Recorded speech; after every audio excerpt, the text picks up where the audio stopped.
bawah lagi 2 juta. Terus cara angsurannya itu, pembayaran angsurannya itu terbagi dua juga.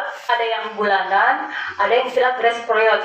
Grace period itu dari hasil panen tak, ada yang bilang biasa panen kan 6 bulan, ada yang juga 1 tahun.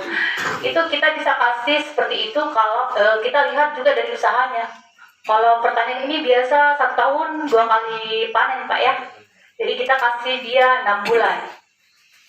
Terus KUR juga ini jenis penggunaannya terbagi dua Pak. Ada istilah investasi dengan modal kerja.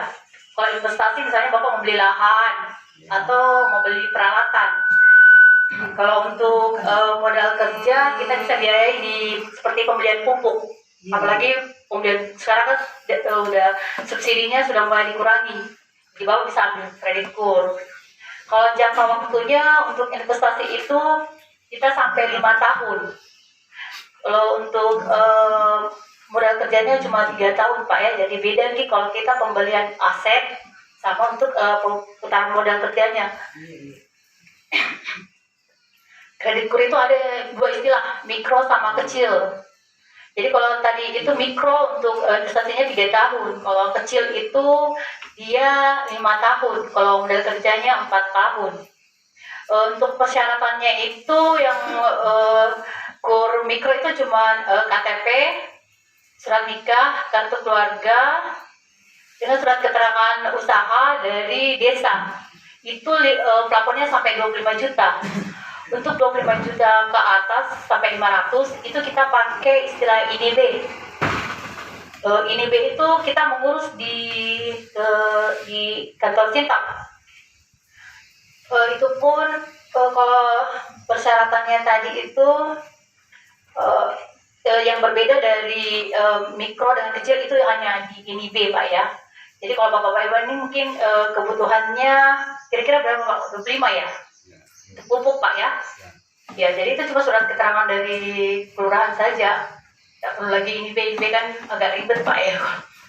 Tapi kalau Bapak punya usaha untuk pembelian misalnya untuk traktor, itu kan besar biayanya Pak ya. Baru kita urus di Sintak untuk izin usahanya. Adapun kalau 25 juta itu kita tidak pakai jaminan. Apa jaminan? Kecuali 25 juta ke atas baru kita pakai jaminan sertifikat.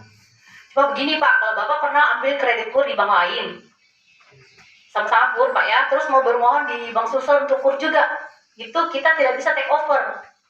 Jadi kredit KUR-nya untuk di bank lain itu kita harus selesaikan dulu, baru kita bermohon di Bank Sulsel. Dan itu kalau untuk mikronya itu per orang cuma 75 juta Pak. Jadi misalnya Bapak pernah ambil sampai 75, itu sudah tidak bisa nih Pak. Kecuali Bapak alihkan ke KUR kecil, itu baru bisa kita tambahkan. Karena begini Pak, Bapak juga bisa bilang saya belum pernah ambil, padahal sudah ambil Pak, terus ke Bank Sulsel saya tidak pernah ambil. Itu akan ketahuan Pak, karena ini KUR kita akan daftarkan di kementerian secara online, jadi semua bank itu tahu. Kalau Bapak bilang tidak pernah, tapi pas kita cek, karena pada saat permohonan Bapak masuk, kita akan daftar ke kementerian. Sudah pernah menggunakan fasilitas tersebut, pasti akan ditolak.